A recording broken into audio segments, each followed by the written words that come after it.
techniques used to measure its black hole equals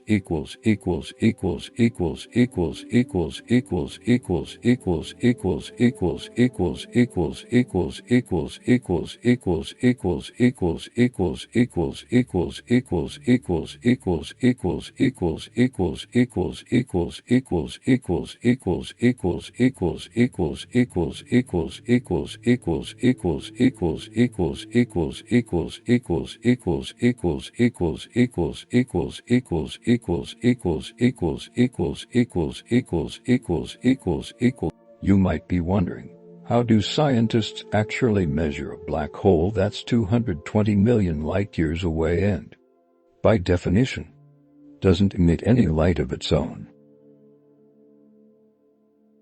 It seems almost impossible, right?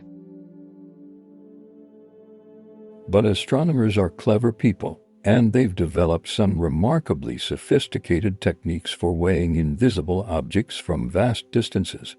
The measurement of NGC 1277's black hole is a masterclass in modern observational astronomy, combining data from multiple telescopes and using the most advanced analytical methods available. Let me walk you through how it's done. The fundamental principle is simple. Even though we can't see a black hole directly, we can see the effects of its gravity on everything around it. Stars orbit around the galaxy's center.